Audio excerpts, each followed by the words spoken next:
Dans les temps anciens, les grands rois ou empereurs avaient l'habitude de conserver leurs biens pour assurer leur prestige et leur pouvoir dans l'au-delà. Mais peu d'entre eux sont allés aussi loin dans cette démarche que le premier empereur chinois, Qin Shi Huang, au IIIe siècle après Jésus-Christ. L'œuvre extraordinaire de Qin a suscité l'envie même d'un puissant pharaon égyptien. L'ambitieux empereur chinois était responsable de la construction de la célèbre armée en terre cuite, également connue sous le nom d'armée de l'empereur Qin. Cet impressionnant art funéraire a été conçu pour protéger l'empereur après sa mort. L'empereur Qin Shi Huang a été enterré aux alentours de 210-209 après Jésus-Christ. Dans son mausolée, comme d'habitude, étaient enterrés divers trésors, bijoux et objets artistiques. Autour de lui, dans de longues tranchées, se trouvait son armée de terre cuite en formation de combat.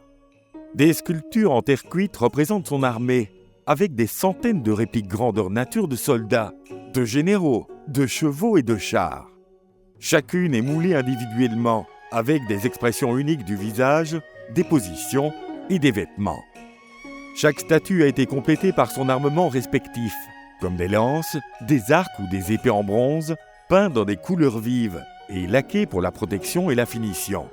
Le résultat relève un savoir-faire impressionnant de la part des artisans de l'époque. Les sculptures ont des statures différentes, selon le rang de chaque officier.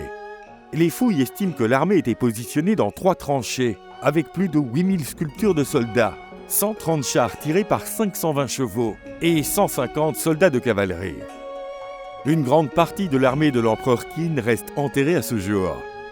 Une 4e tranchée constitue la citadelle, mais elle a été retrouvée vide, ce qui laisse penser qu'il n'a pas été possible de mener à bien cette entreprise. En plus des statues représentant l'armée, on a retrouvé des statues en terre cuite d'officiers, d'acrobates, de fonctionnaires de la cour, de musiciens et d'animaux, entre autres. L'empereur a essayé de reproduire sa vie autant que possible dans des répliques qui pourraient le suivre dans le monde des morts.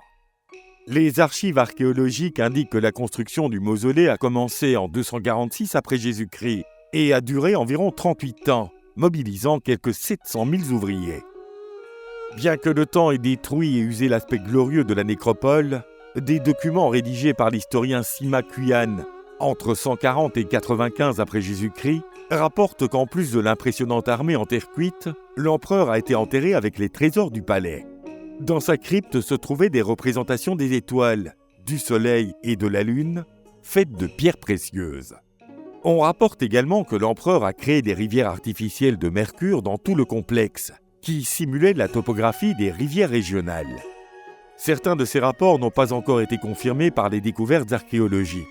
Cependant, il reste encore beaucoup à fouiller, et il est impossible de ne pas tenir compte de la fidélité avec laquelle Sima Qian a consigné ses travaux impressionnants. Peu après la mort de Qin, l'un des aspirants à la succession, l'empereur Xian Yu, a envahi la nécropole et pillé l'armement de l'armée de terre cuite, et a mis le feu au complexe, provoquant son effondrement à certains endroits et la destruction de nombreuses pièces. L'armée de terre cuite a été découverte en 1974 par un groupe de fermiers qui creusaient un puits à environ 1 kilomètre de la tombe de l'empereur sur le mont Li, une région entourée de cours d'eau. Cette découverte a surpris les archéologues, qui ont vite compris qu'il s'agissait de la plus grande collection de figurines en terre cuite jamais vue. Un musée a été construit sur le site et des structures de protection ont été érigées pour protéger les travaux de fouilles qui sont toujours en cours. L'ensemble de la structure de la nécropole de l'empereur Qin affiche une taille impressionnante de 98 km² et constitue une petite représentation de son empire et de sa puissance.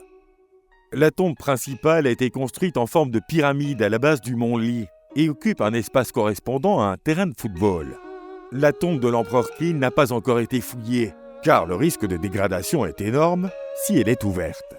L'usure des pièces en terre cuite fait craindre aux archéologues que l'exposition de la tombe aux éléments n'endommage cet important témoignage historique.